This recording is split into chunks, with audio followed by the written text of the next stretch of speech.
Pourquoi me poser des limites? Je ne suis jamais la même, mais je suis toujours moi-même. Paradox Virtual Flower, le nouveau parfum rechargeable de Prada. Déployez le Slayer.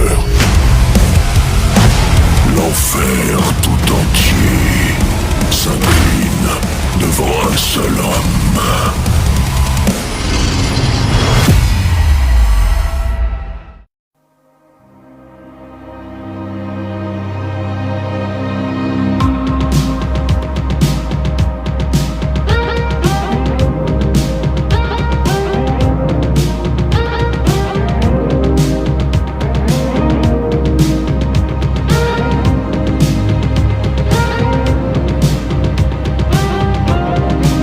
You don't wanna hurt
Une maman sur deux trouve qu'il est difficile de se détendre lorsque son bébé dort.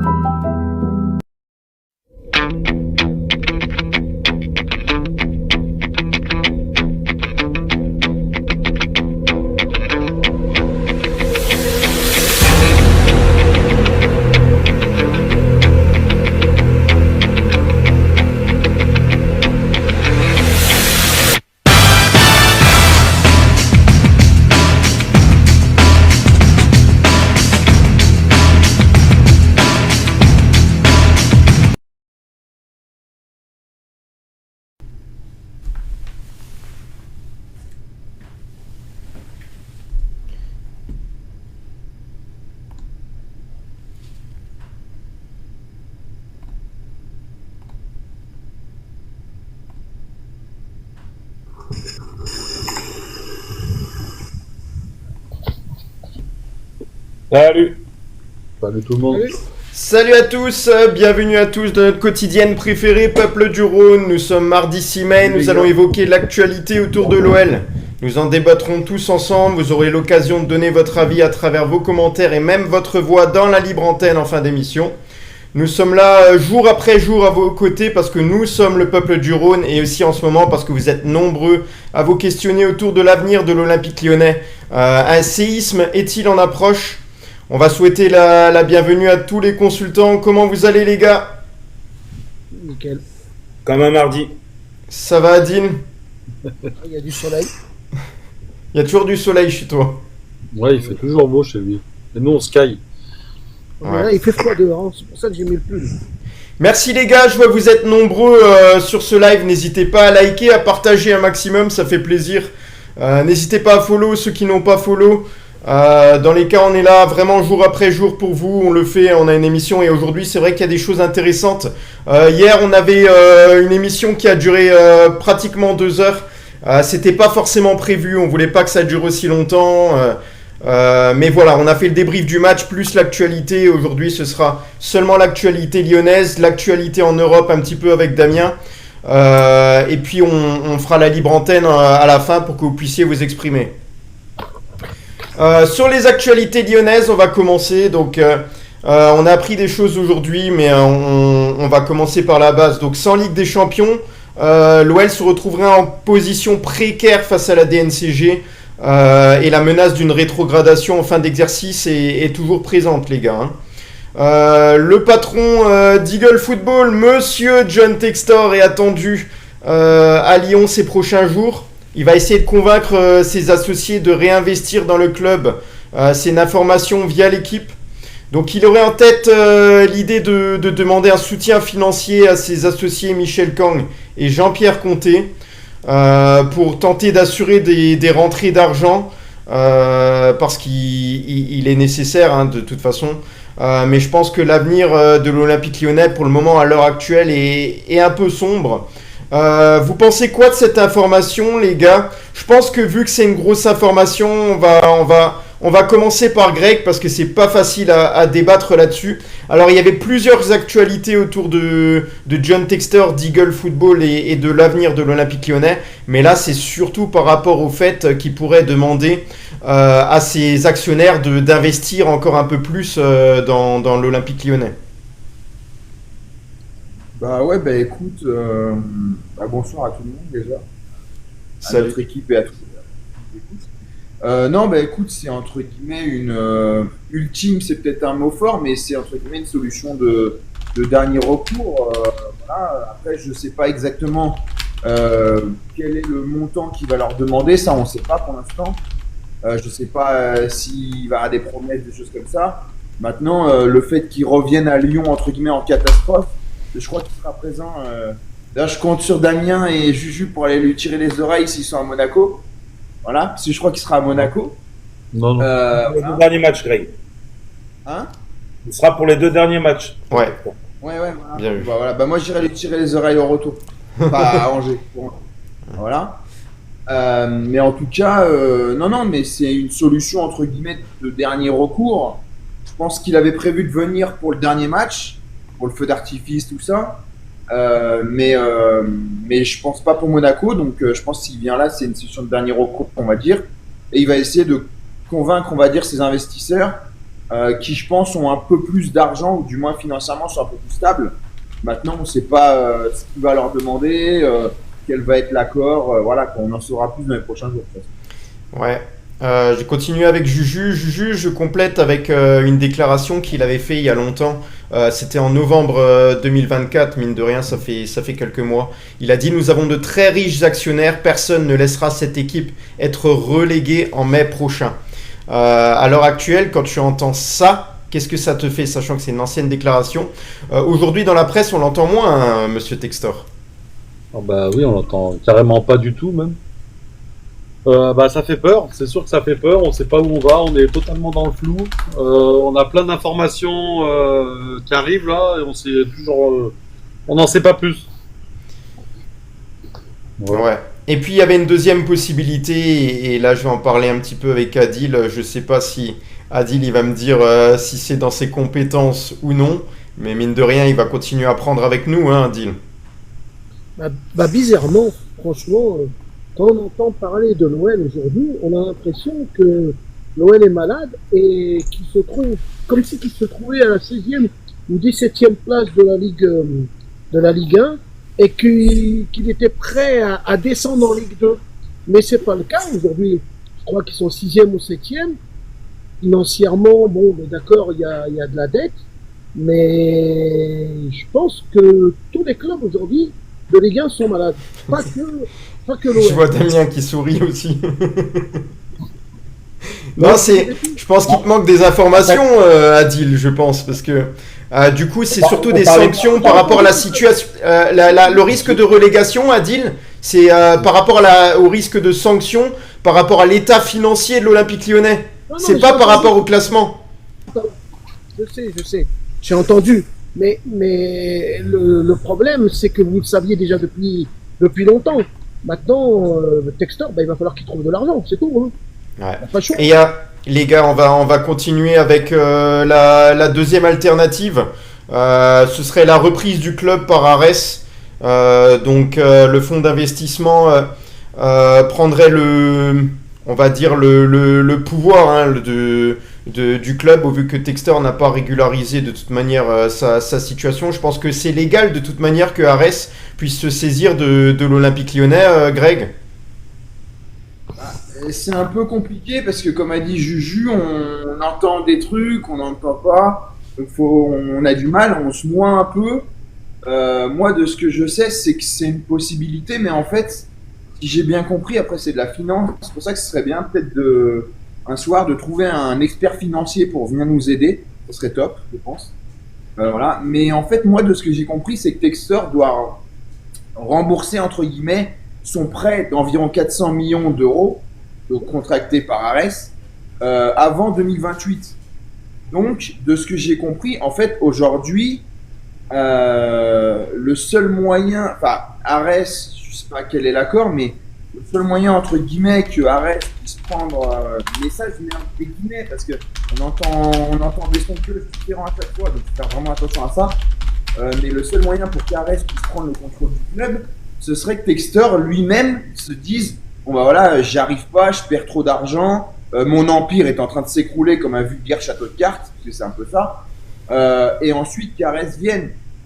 Maintenant, aujourd'hui, c'est toujours pareil. Est-ce que il manque de l'argent? Est-ce que Textor va pas réussir, entre guillemets, avec ses investisseurs, ses associés, donc Michel Kang, Jean-Pierre Comte, à rééquilibrer, on va dire, pas offrir, mais à mettre cet argent sur la table pour sauver le club. Voilà. Maintenant, Arès n'a pas intérêt non plus à ce que l'OL descende en Ligue 2. Voilà. Mais c'est vrai que c'est un peu particulier, quoi. Maintenant, il n'y a rien d'officiel. Demain, Arès va pas débarquer et va pas prendre le contrôle du club. C'est une possibilité.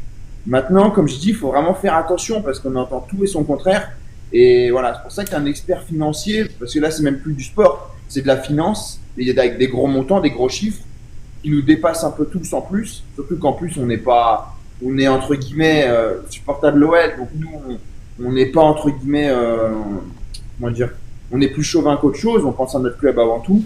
Donc c'est pour ça que c'est un petit peu compliqué, mais oui, ça fait partie des possibilités qui peuvent arriver, quoi. J'ai notamment une information complémentaire, Le lien entre John Textor et Ares, c'est non seulement le prêt là, du fonds d'investissement. Il y a une somme qui a été prêtée à John Textor pour racheter l'Olympique Lyonnais. Et John Textor devra rembourser qu'à partir de 2028 cette somme-là. C'est une information que j'ai lue aujourd'hui. Donc ça c'est assez surprenant parce que je pensais qu'il devait déjà de l'argent à un moment donné beaucoup plus tôt que 2028. Donc là, oui. D'Ivoire. Juste en fait, c'est un prêt qui n'est. Et c'est pour ça que c'est intéressant. De ce que moi j'ai compris, en fait, c'est un prêt qui n'est pas annuel ou mensuel, tu vois. C'est pas comme nous, on a un appart, on rembourse par mois. En fait, lui, de ce que j'ai compris, il doit rembourser, donc c'est 400 millions, c'est ça, hein. En 2028, par contre, il y a des intérêts. Donc c'est pour ça qu'on disait, il y a entre 12, à hauteur de 12, entre 12 et 19%. De ce que j'ai entendu, ce serait 13%. C'est énorme. Fait, au plus il va mettre du temps à rembourser ces 400 millions, me paraît-il que là, il n'a rien remboursé pour l'instant, de ce que j'ai compris. Au plus il va mettre du temps, et au plus ça va monter, quoi, les intérêts. Mais en fait, entre guillemets, il a jusqu'en 2028 pour rembourser ça, voilà.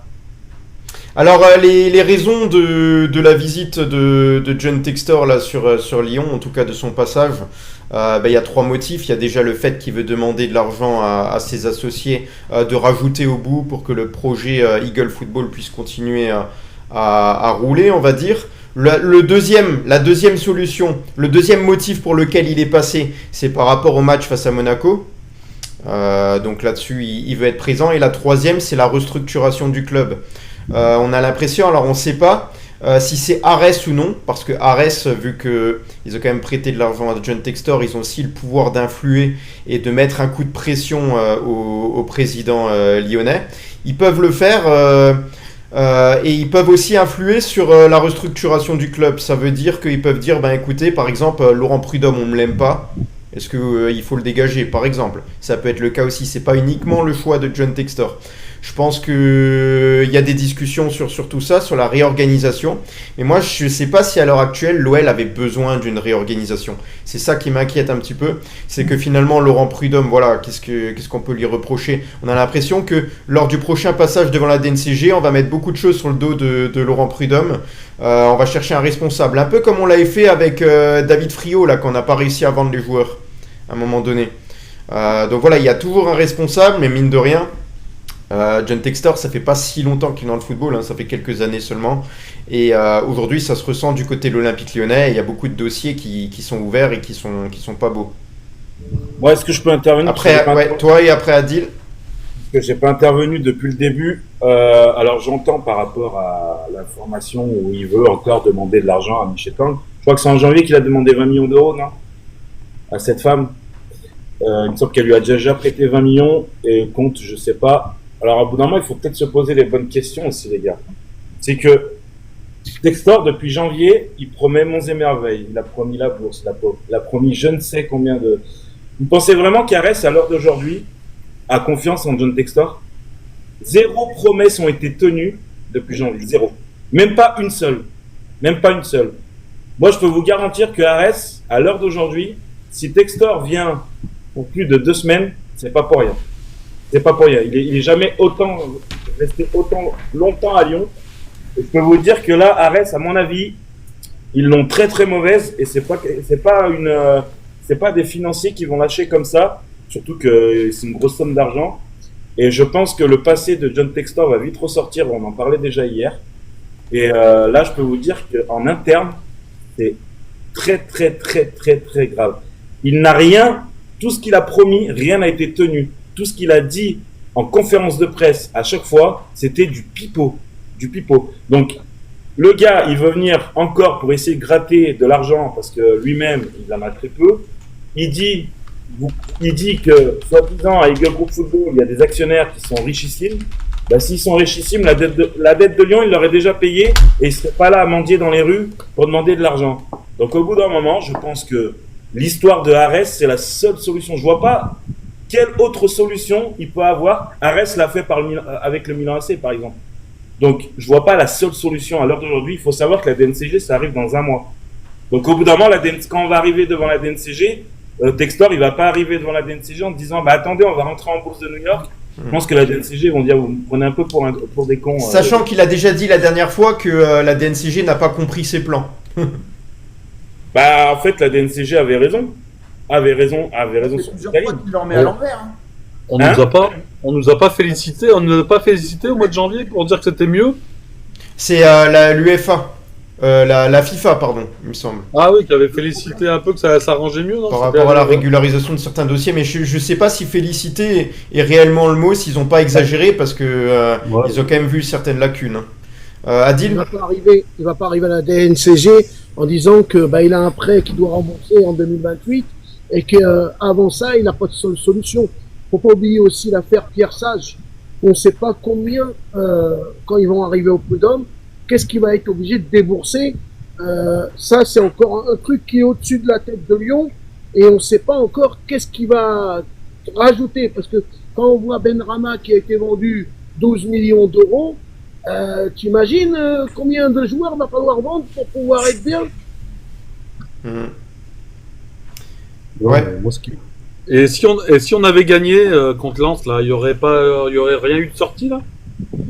Si, je pense qu'il y a des choses qui seraient quand même Si sorties. on avait parce gagné que contre Lens, plus parce que là, on a perdu, donc, je pense que au-delà de l'événement et du score et du fait de pas toucher la Ligue des Champions, ce qui est pas bon du tout, c'est le fait qu'on se rapproche de la date prévue pour le passage devant la DNCG. Et là, on est prêt, tu vois. Je pense que c'est surtout ça qui fait qu'il y a des informations qui sortent. Entre vous qui avez dit qu'il y avait quelqu'un dans le club, qui était en train de foutre la merde. Il y avait un.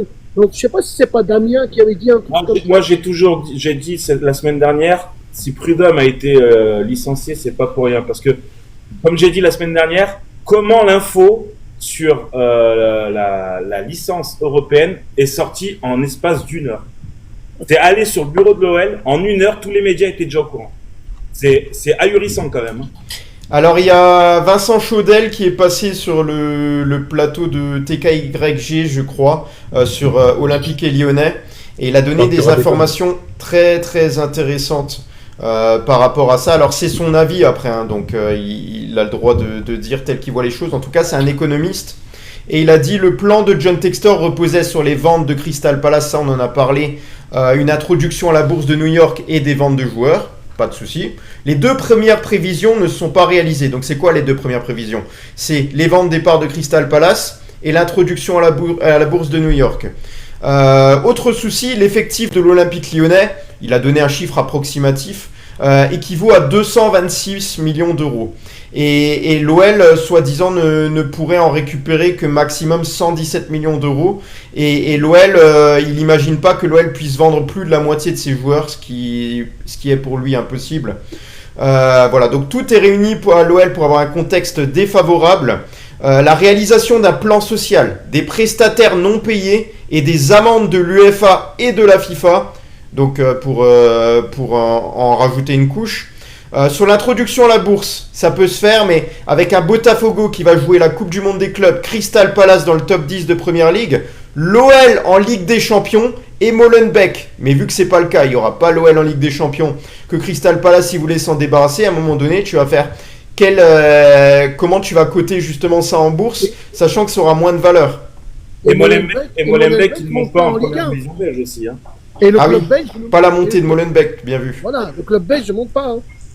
Mais il y a une chose aussi que je voulais il a viré le coach en plus, donc il va encore devoir certainement passer à la caisse. Il y avait une chose que je voulais aborder, ça m'est échappé, mais quand je l'aurai, je te dirai. Ouais, pas de souci. Autre chose là-dessus, c'est la Ligue des Champions. Oui, c'est une solution pour réduire un petit peu, on va dire, pour économiquement s'en sortir un petit peu. Et encore, on pense pas. Moi, je vous l'avais dit il y a longtemps que l'Olympique Lyonnais, même si on touche la Ligue des Champions, je me pose la question, est-ce que vraiment on va avoir une enveloppe pour le mercato, ou au contraire, l'enveloppe dépendra uniquement des ventes. L'apport de cash des actionnaires ou une augmentation de capital. Une augmentation de capital, c'est quelque chose, il me semble, qui avait déjà été fait par le passé, il me semble, tout au début.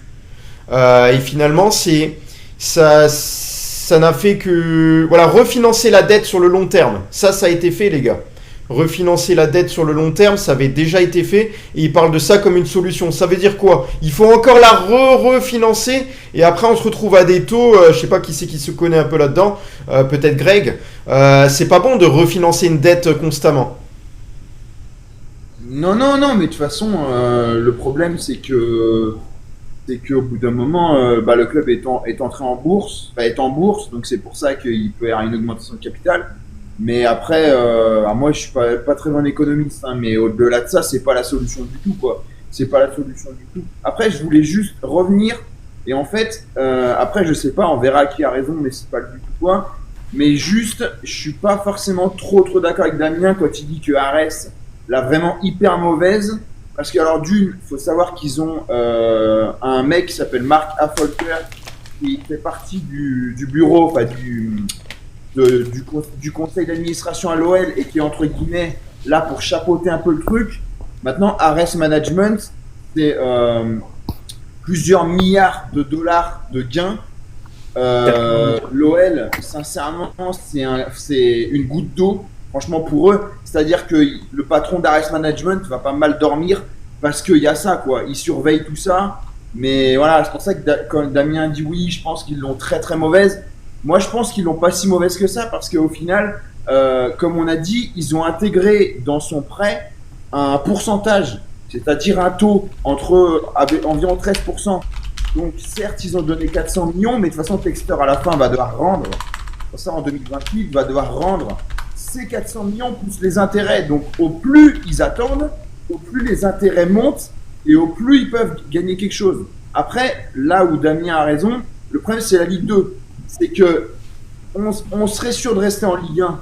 Et c'est pour ça que Textor, au final, ne comprend rien, et on le dit depuis le début, parce qu'en fait, c'est un Américain et il ne comprend rien. Parce que, en fait, aux États-Unis, je prends l'exemple de l'NBA, tu peux pas descendre. Ton club, il va peut-être être mauvais, machin, mais tu peux pas descendre. C'est une ligue fermée. En France, en Europe, tu peux descendre. C'est en ça qu'il n'y connaît rien, je suis désolé de le dire, et qui s'est pas bien informé. Notamment, il s'est foutu le fait que la DNCG, ils sont pas là pour casser les clubs. Ils sont là pour réguler à peu près le football français correctement. On voit qu'en Espagne, il n'y a pas de DNCG. Le Barça avait une dette d'1 milliard. Enfin, ça va un peu mieux, mais voilà. Donc, ils sont là, entre guillemets, pour réguler le truc. C'est ce qui a été fait à Bordeaux, c'est ce qui a été fait avec Bastia, plein d'autres clubs, Strasbourg. Le problème aussi, c'est que la DNCG, et ça, vous avez raison, on a aussi marre que Textor, parce qu'il s'est foutu de leur gueule, tout simplement. Moi, il y a un truc qui m'avait marqué, c'était il y a quelques mois, où quand Textor a quand même un rendez-vous devant la DNCG, et on apprend que 2 jours avant, il est sur son île aux Bahamas. Donc ça montre le sérieux du gars, quoi. Alors peut-être qu'il regarde tout ça aux Bahamas, mais c'est pas sérieux de pas être sur place. Et par contre, là où la DNCG peut nous punir, entre guillemets, et après je finis, j'ai trop parlé, pardon, c'est que par contre, Textor les a pris pour des jambons à 2-3 reprises. Et là, c'est pour ça qu'ils vont peut-être dire, bah écoutez, vous êtes gentils, mais vos promesses, on en a marre. Vos trucs, on en a marre. En plus, Botafogo, on voit bien que c'est plus du tout pareil. Molenbeek, ils se sont cassés la gueule. Ils ont été prendre un entraîneur de notre réserve perdre le championnat. Crystal Palace, arrêtons avec Crystal Palace, c'est du mytho total. Il a des parts minoritaires, donc personne, parce que il nous dit oui, mais 200 millions mes parts, mais personne t'achètera tes parts 200 millions, tu es minoritaire. C'est-à-dire que c'est comme si t'achetais une voiture, tu pouvais pas la conduire. Donc ça n'intéresse personne. Donc ça aussi, c'est du grand n'importe quoi. Donc c'est pour ça que personne, il n'y a pas d'acheteurs. Il nous dit il y a des acheteurs, mais on voit pas le bout du. Moi, je suis tombé dedans. Je suis tombé dedans avec les parts de Crystal Palace parce que c'était une information de Daily Mail et j'adore le Daily Mail parce que beaucoup d'informations que j'avais là-bas qui étaient justes. Et quand on a dit que ça y est, les parts de Crystal Palace vont être vendues autour des 270 millions, je suis tombé dedans, moi. Mais juste pour Greg, quand je... Personne ne veut acheter ça. Greg, quand je te dis Arès l'a très mal, c'est pas par rapport à l'argent qu'ils ont mis, c'est par rapport à John Textor. Ils ont la haine contre John Textor. Parce qu'en fait, John Textor, ils voient que toutes ces promesses qu'il fait, il n'y a rien. C'est du vent. C'est le néant. Ah, bien sûr. Donc, en fait, c'est pour ça, Ares l'a très mal par rapport juste à John Textor. Comme tu as dit, Ares, c'est 400 milliards d'actifs. Donc, ils en ont rien à foutre. Hein. Ils peuvent mettre 117 millions d'euros demain. C'est pas un souci. Mais c'est par rapport à la confiance envers Textor qu'ils ont plus. Parce qu'en fait, ils voient que le club, il y a rien qui s'est arrangé. Il y a rien qui s'est arrangé depuis. C'est même encore terrible parce que toutes les semaines, on apprend que l'UEFA nous met des amendes, que la FIFA, ça n'a pas été réglé, que dans les vestiaires, il y a plus de ménage dans les vestiaires. C'est un tout, et je pense qu'Ares, demain Ares, ils arrivent, ils posent 117 millions, Textor, c'est au revoir. Hein. Il n'existe plus. Le problème aujourd'hui, c'est que Textor a fait trop de bruit. Hein, on parle avec Nasser et tout ça. Dans le foot moderne aujourd'hui, je pense que on doit, même si on pense qu'on a raison, on doit tous nos mots et nos termes, on doit rester tranquille. Et aujourd'hui, malheureusement, l'OL n'a pas les résultats qu'ils auraient dû avoir. Et ça va jouer un jour, ça va jouer un jeu à Textor. Textor, moi je pense qu'il va manger. Mais en plus, alors, attendez, ce que vous dites pas aujourd'hui, vous parlez de Ligue 2, mais on ne sait pas si c'est la Ligue 2 ou si c'est pas plus bas. Parce qu'on non, mais moi, ce que je voulais aussi rajouter, c'est que c'est quand même bizarre. Damien, attends, on va se finir. On connaît pas réellement ce qu'il y a comme argent à l'Olympique Lyonnais. On sait pas les dettes qu'il y a. C'est ça. Et on connaît pas la fortune de John Textor non plus, comme on connaissait pas celle de Gérard Lopez, qui lui avait aussi emprunté beaucoup d'argent. Voilà, parce que la dernière fois, on me disait, ouais, mais Lopez, c'est pas pareil que Textor, mais moi, je mange là, pas. Là, j'ai vu une comparaison dans un article. Moi, je mange pas la table de Textor. Hein. Je sais pas s'il a une grosse carte noire, Visa ou ce que tu veux, ou qu'il peut lâcher des millions d'euros. Il y a un problème. Là, il va falloir le résoudre. En plus, les résultats, malheureusement, on aurait aimé que vous gagniez Saint-Etienne, on aurait aimé que vous gagniez Lens. Les résultats sont pas là. Les résultats sont pas là. Alors, moi, je pense qu'il faut que tout le monde se calme. On attend la fin de la saison. Et c'est à la fin du bal, qu'on paiera les musiciens. Textor, c'est pas la fin du bal qui va payer, là. Ben oui, mais là, on continue, les gars, sur la comparaison, justement, entre l'Olympique Lyonnais et le Milan AC. Même si c'est Greg qui nous a dit que c'est pas exactement pareil, parce que Milan AC, c'est encore un plus gros aura en Europe. Ils ont quand même gagné la Ligue des Champions aussi. On connaît pas le dossier milanais, quoi. On voilà, sait juste que ça non plus, ouais. Voilà. Mais il y a une comparaison, et c'est Vincent Chaudel notamment qui en a parlé, je vais l'évoquer, entre le Milan AC et l'Olympique Lyonnais. Il a dit, comme à l'AC Milan, il y a un fonds derrière l'investisseur, c'est un investisseur chinois qui n'a pas assumé. Le fonds a repris le club, c'est mieux maintenant. Le fonds d'investissement à Milan n'avait pour vocation à piloter le club sur le long terme. Donc ça, c'est exactement ce qu'avait dit Greg aussi. Et Damien hier, hein, parce que Damien l'a dit hier, que Arès, il récupère l'Olympique Lyonnais, c'est pas pour le gérer sur le long terme, c'est surtout pour le rendre propre et pouvoir le revendre. Donc Arès pourrait reprendre la tête du club et sauver ses investissements, surtout à l'Olympique Lyonnais. Donc la meilleure nouvelle, ce serait une bonne nouvelle pour l'Olympique Lyonnais sur le court terme. Donc voilà, Textor pourrait, il y a une possibilité qu'il se fasse racheter ses parts par le fonds. Mais voilà, le problème c'est que la valeur de la part de John Textor, elle est en train de chuter actuellement. Donc attention, et puis ne pas vendre non plus le stade. Pour renflouer les caisses, ce serait un minimum, parce que ça serait catastrophique. Et puis qui sait qui va racheter le stade pour un club qui n'est plus compétitif. C'est pour ça que le club doit être de toute manière compétitif avant de faire quoi que ce soit. Mais pour revenir vite fait, Adil, tu dis John Textor, on ne sait pas sa fortune, on ne sait pas s'il peut mettre des billes, mais s'il pouvait mettre des billes, il les aurait déjà mis. Et il demanderait pas des prêts à Michel Kang, à Pierre-Paul Jacques. Sinon, il les mettrait, ces billes, pour le club. Donc, déjà, cette info, il a pas d'argent. Et par le passé, il a fait couler des boîtes en Amérique. Des couches bébés, on en avait parlé hier. Enfin bref, toutes ces boîtes en Amérique, elles ont coulé. Donc cet homme, j'aimerais bien savoir comment il arrive à ce qu'on lui prête des 400 millions d'euros avec Eagle Football. Ouais, c'est le même que Lopez. Mais après, moi, là, à l'heure d'aujourd'hui, là où je suis encore le plus énervé, c'est que en janvier, en février, il n'arrêtait pas de faire des tweets, vous inquiétez pas, là, je gère la situation, machin et tout. À l'heure actuelle, il y a plein d'articles, l'équipe, plein d'articles. Dernier mois. C'est silence radio, il n'y a plus rien. Alors, peut-être qu'il va arriver avec 400 millions d'euros, on va dire, waouh, magicien. Ou peut-être qu'en fait, il sait qu'il est dans la tourmente et qu'il ne peut plus rien dire. Parce qu'en fait, tout ce qu'il a dit comme tweet, bah, à l'heure actuelle, à 19h29, le 6 mai 2025, il n'y a rien, c'est le néant, c'est zéro. Donc, au bout d'un moment, moi, je veux bien. Et après, tu me dis, oui, mais on verra à la fin de la saison. Non, Adil. Non, Adil. Il reste un mois. T'as la DNCG dans un mois. La Il reste DNCG, 15 jours. on va vous laisser un an. Oui, Non. mais oui, mais vous, en tant que analyste, vous voulez faire quoi aujourd'hui? Vous pouvez La solution souhaitée par les supporters lyonnais, malheureusement, c'est que Arès récupère à court terme le club pour le rendre propre et le revendre. C'est tout ce qu'on peut demander. Mais malgré tout, il faut savoir que lors du prochain passage devant la DNCG, bah, ce sera normalement trop tard. Normalement, il y aura une sanction qui va quand même J'ai une tomber. question à vous poser réellement.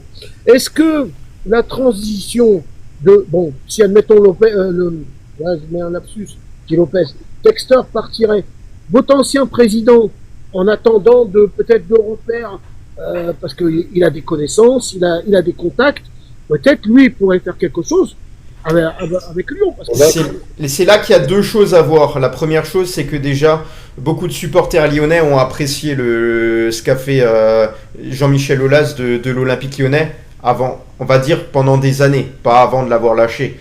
Ce que je veux te dire par là, c'est que les supporters lyonnais n'ont aussi pas envie de récupérer un ancien président et de faire un petit peu un retour en arrière.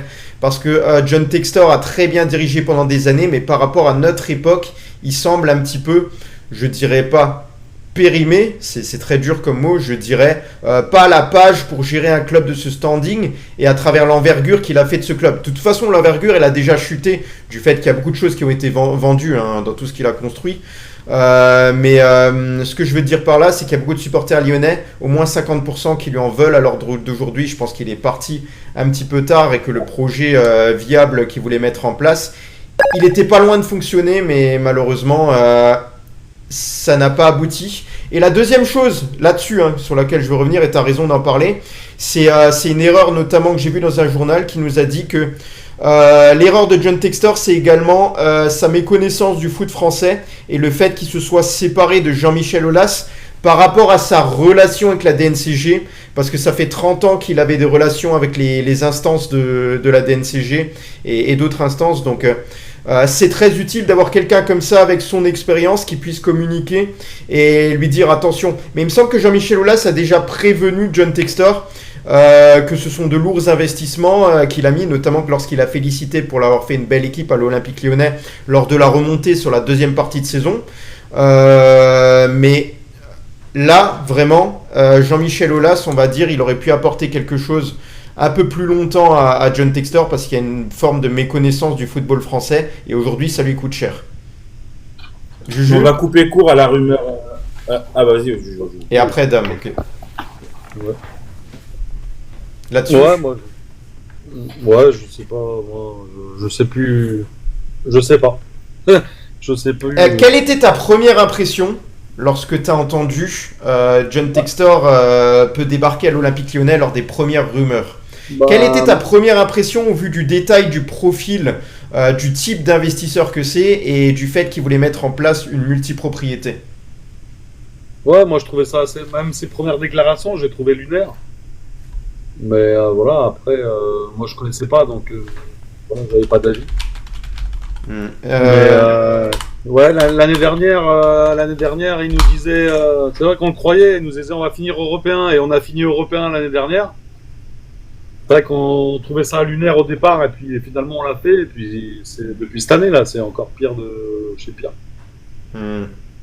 Mais vite fait, Olivier, la rumeur Aulas, je pense qu'il faut vite l'oublier. Aulas, son dernier rêve, c'est d'être à la mairie de Lyon, c'est d'être maire de Lyon.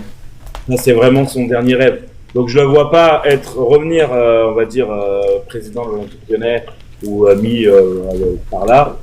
Son rêve, c'est d'être maire de Lyon et je pense que pour l'Olympique lyonnais, c'est terminé. Oui, mais attends, si le groupe qui rachèterait les parts à Textor lui disait bon, écoute, tu nous fais une dernière pige et tu reviens à Lyon pour ressaisir tout ça, parce que les grands groupes, peut-être, ils ne connaissent pas le fonctionnement de la DNCG et compagnie, on ne sait pas. Hein, J'ai envie de te dire non, parce qu'ils vont essayer de rendre le club propre, encore une fois. Ils vont recommencer sur de nouvelles bases et ils vont mettre ce qu'ils ont envie de mettre en place. Peut-être même que Paulo Fonseca aussi, ça peut aussi lui coûter sa place par la suite après. Hein.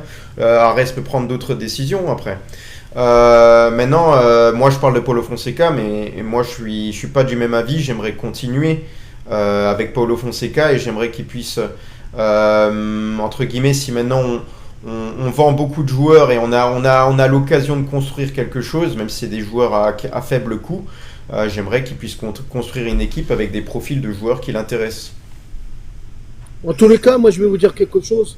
Même si vous veniez, je ne vous le souhaite pas, même si vous veniez à descendre en Ligue 2, les supporters ils seront toujours là. Moi je vois avec Bordeaux, nos supporters ils suivent toujours notre équipe et même ils se tapent des heures pour aller voir en National 2. Il y a quand même moins de monde. Oui, non, mais on est Il y d'accord. a quand même moins de monde. Oui, mais les supporters, ils seront toujours là. Bah ouais, le noyau, mais pas la petite famille avec ses enfants, quoi. Mais après, Bordeaux, c'est aussi, ils n'ont pas d'actifs, leur stade leur appartient pas. Enfin, il y a plein de choses à Bordeaux et Lyon qui sont pas comparables. Il y a autre chose à prendre en compte et c'est aussi ce qui met l'Olympique Lyonnais et beaucoup d'autres clubs, on en a parlé pendant des jours et des jours, mais encore une fois, vu qu'on évoque ce dossier, on doit revenir dessus. C'est par rapport aux droits TV et par rapport au prochain passage devant la DNCG, on l'a dit hier, hein, que la projection sur des comptes, sur des revenus liés aux droits TV ne peuvent pas être inclus dans le budget prévisionnel en tout cas. Donc aujourd'hui les droits TV, est-ce qu'il y a une forme de télédépendance de la Ligue 1? Bah, c'est clairement oui. Parce que 60% environ, sur la moyenne, 60% des revenus d'un club de Ligue 1, c'est sur les droits TV. Et la Ligue 1, jusqu'à l'heure d'aujourd'hui, a priori, la Ligue 1 donnait 20% de ses droits TV au championnat de l'échelon inférieur, donc la Ligue 2. Donc voilà. Et la Ligue 2, il faisait quoi avec cet argent? Il faisait quoi? Bah, il payait simplement les salaires des joueurs. Donc voilà, ça va pas bien loin et c'est pour ça que la situation est aussi catastrophique en dehors de l'Olympique Lyonnais. Mais on parle beaucoup de l'Olympique Lyonnais non seulement parce qu'on est fan, mais aussi parce que c'est une des plus grosses institutions en France et que la descente de l'Olympique Lyonnais en Ligue 2 serait un drame absolu pour le football français. Il y a un autre club qui est très très mal, c'est Reims. Hein. Je crois que c'est 50 à 60 millions d'euros qu'ils doivent. Et je vois pas comment ils peuvent faire à l'heure actuelle pour payer 50 à 60 millions d'euros. Mais Reims, c'est très très mal aussi. Le Havre, il y a deux trucs. Le Havre, Nantes. Mais Reims, je crois qu'ils sont... Montpellier, ils sont pas bien. Pardon? Montpellier, ils sont pas bien non plus. Ouais, mais Montpellier, ils descendent déjà. Oui, mais bon, ils peuvent descendre encore plus bas. Hein. Oui, bon, je bien leur sûr. souhaite pas, mais... Comme Bordeaux. Mais de toute façon, la plupart, sincèrement, il y a... Franchement, il y a la moitié du championnat qui financièrement a le couteau sous la gorge. Moi, je vais vous dire quel club tranquille. T'as Rennes, parce que derrière, t'as la famille Pinot. T'as le Paris FC, parce que t'as les Arnaud. T'as le PSG. T'as l'OM, parce que McCourt a quand même beaucoup d'argent. T'as Monaco. Quoi d'autre? Saint-Etienne, malgré tout, ils ont quand même un riche propriétaire derrière, donc qui descendent ou pas, eux, il n'y aura pas de souci financièrement. Mais le reste, Lens, je pense qu'ils sont pas mal parce qu'ils ont fait de grosses ventes. Et Ougourlian est quand même quelqu'un d'assez réfléchi. Le LOSC, je pense que ça va aller, mais le reste, notamment le FC Nantes, des clubs comme ça, de toute façon, ça va être très compliqué pour tout le monde. Hein. De toute façon, c'est tout l'écosystème du foot français qui est en train de se casser la figure. Hein, de toute façon, voilà. Malheureusement. Ouais. Avant qu'on revienne et qu'on continue un petit peu sur l'actualité autour de l'Olympique Lyonnais, on va parler du cas Paulo Fonseca. Les gars, merci là pour tous ceux qui ont liké au-dessus. Je vois qu'il y avait du monde. Merci pour ceux qui ont partagé. Autre chose, voilà, n'oubliez pas, vous pouvez participer à la libre antenne en fin d'émission. Et puis voilà, il y aura l'entière rediffusion également sur YouTube. Donc Paulo Fonseca, on va en parler. Lui, il a vécu son 8e match en tribune hein, en 2 mois. Donc il y a déjà 2 mois qui se sont écoulés hein, depuis la sanction de Paulo Fonseca. Ça, c'est une bonne nouvelle. Bah, j'essaye de voir une bonne nouvelle là-dedans. L'OL avait saisi il y a un mois le comité national olympique et sportif français pour tenter de réduire la suspension de 9 mois de Paulo Fonseca. L'organe s'est réuni aujourd'hui pour trancher. Je sais pas si les gars, si vous avez vu, il y a une décision ou pas qui a été prise. En attendant, je fais le rappel que la sanction c'était jusqu'au 30 novembre et jusqu'au 15 septembre, interdiction de vestiaire, en tout cas jusqu'au 15 septembre, et 30 novembre c'est carrément toute la fonction de coach, mis à part en dehors des tribunes, quoi. La direction lyonnaise avait fait le choix de saisir le CNOSF sans passer par la commission d'appel de la FFF. Et puis finalement c'est la Ligue qui prendra la décision. C'est le conseil d'administration de la Ligue qui prendra la décision finale sous les conseils de la CNOSF. Donc voilà, ça c'est pas une bonne nouvelle non plus, on le sait, parce qu'à la Ligue, on l'a déjà dit plusieurs fois, il y a beaucoup d'ennemis dans le comité d'administration de la Ligue. Ouais, et en fait, si tu veux, la délibération du CNOSF peut durer jusqu'à 2 semaines. Donc on peut ne pas avoir de réponse pendant 1 semaine, 2 semaines. Ça, je pense. Et ce sera et ce sera pas sur la suspension, les gars. Ce sera surtout, je pense, sur les modalités, autour de, par exemple, l'accès au vestiaire, le fait qu'il puisse pas faire sa fonction d'entraîneur. C'est-à-dire, il y a beaucoup de choses qui sont limitées, et on peut se dire que clairement, il peut pas faire son job en intégralité, quoi. Qu'il puisse au moins en faire un peu plus. C'est ça qu'on demande, pour faire plus simple. Par contre, tu vois, sur le communiqué, ils disent bien que l'avis du CNSOF et CSF ne sera pas forcément entendu par la LFP aussi. Ouais, ils peuvent dire on s'en fout, quoi. Ils ont le droit de dire on s'en fout. C'est eux qui, s'ils disent ils jettent à la poubelle dès ce soir leur truc, c'est fini. Un petit coup de téléphone. C'est un appui important, mais si, entre guillemets, ils veulent vraiment embêter l'OL jusqu'à la fin, voilà. Comme si tu allais chez ton médecin, tu un papier de ton médecin, mais ton boulot te disait bah non, tu bosses quand même, voilà. C'est exactement pareil, quoi. Pour faire simple. Donc, ouais, ça. Et puis le gouvernement aussi, un petit coup de fil et dirait les gars, on bouge pas la sanction. Bah, la Ligue, elle a pas besoin du gouvernement pour choisir. Il y a déjà Nasser qui est dedans, t'inquiète pas, il fait tout. Ah bah là, Nasser, il se régale. Nasser, il se régale. Quand il voit tous les... Qu'il y a en plus il y a un Botafogo PSG en Coupe du Monde des clubs qui arrive bientôt là. Ouais. Là, il aura peut-être pas d'autre choix que de s'exprimer. Non, mais c'est là où on peut regretter un petit peu la communication de John Textor, le fait qu'il ait fait le cow-boy là, avec Nasser El Khelaifi. Finalement, le message aurait pu très bien passer à long terme si son projet était viable et dire tiens, on va concurrencer le PSG sur le long terme. Là, on est quoi? Ça fait combien de temps qu'il est là, John Textor? 2 ans? Ouais, c'est la 2e année. Deuxième année qu'il est là, on tient déjà plus la route. Et on s'affiche avec chapeau de cow-boy dans le stade.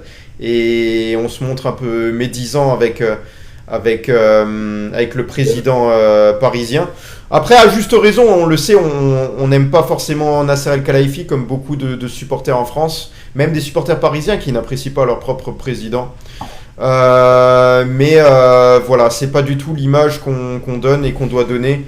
Après, c'est à l'américaine. C'est Greg qui m'avait dit ça il y a longtemps. Il avait dit oui, mais ça c'est à l'américaine. C'est le fait qu'on s'affiche, on communique comme ça. Ouais. De toute façon, on a vu que c'est un excellent Octan. Il a pas énormément de qualité sur la gestion, voire zéro, on va pas se mentir. Mais on a vu que c'est un excellent communicant parce que même on voit actuellement que quand même il est en train de il nous a mis il y a un incendie total dans le club. Et on voit que personne réagit, que ce soit notamment l'équipe, qui, je suis désolé, moi, est complètement en porte-à-faux, puisqu'on n'entend rien, tout ça. Donc c'est un excellent communicant pour endormir les gens. Ses conférences de presse, c'est pareil. De toute façon, il y a un truc, je pense, qu'il faut qu'on apprenne et qu'on voit quand quelqu'un fait une conférence de presse de 2 heures et que tu commences à ne rien comprendre, c'est Coblin, c'est quelqu'un qu'il ne faut pas faire confiance. Parce qu'il te baratine, il essaie de machin, voilà. Ça, c'est un truc, c'est un signe, tu vois. Voilà. Greg, une petite question. Toi, c'est pas bizarre que John Textor ne communique même pas sur un Twitter en ce moment, avec tout ce qui se passe, tous les journaux qui sortent en France. Pourtant, il aimait bien direct. Ouais, il aimait bien taper sur l'équipe. Moi, je pense je pense qu'on commence à le connaître.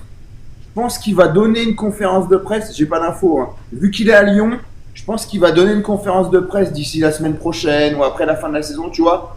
Ou avant le feu d'artifice, après le feu d'artifice. Enfin, voilà. Avec ou sans le PowerPoint? Tu dois atténuer le truc et dire aux gens, tu vois, à 2 semaines de la Pas en direct en plus. Vous inquiétez pas. Regardez, je suis de retour à Lyon. Vous inquiétez pas. Regardez, je prends le sujet à bras le corps et on va pas. Voilà. Après, je sais pas. Peut-être qu'il a des idées derrière la tête. Je lui souhaite. Mais en tout cas, voilà quoi. Mais de toute façon, c'est un excellent communicant. Hein. Ouais. Et les gars, on peut le rappeler la précédente conférence de presse qu'il a fait juste après le passage devant la DNCG. La conférence de presse, elle n'était pas traduite directement. Elle était en rediffusion. Et il a dit, comme excuse, il a dit au micro, c'est parce que je suis malade. Ouais. Non, pour modifier, si. Ouais, pour. Ouais, et il y a un sujet sur lequel on peut venir, et c'est un des sujets du soir, parce qu'on parlait de Fonseca. Notre chantier et ce qu'on devait bosser, notamment avec Paulo Fonseca, même s'il travaille avec l'effectif qu'il a là. L'OL, est-ce que l'OL est meilleur défensivement que sous Pierre Sage à l'heure actuelle? J'ai posé la question à Adil, comme ça il peut aussi s'exprimer. Attends, avant que tu parles, je vais te donner des statistiques. Les Lyonnais ont encaissé 29 buts en 17 matchs depuis que Paulo Fonseca est là. Une moyenne de 1,7 buts concédés par rencontre. Aucun entraîneur n'a fait pire depuis Oscar Eyserer en 1950 et 1954. 2,1 buts, c'était la moyenne. Donc c'est une des pires moyennes comme coach, je crois, du côté de l'OL en tout cas. Bah, si tu veux, aujourd'hui, Pierre Sage, c'était quelqu'un du cru, c'était quelqu'un de Lyon. Il connaissait tous les rouages.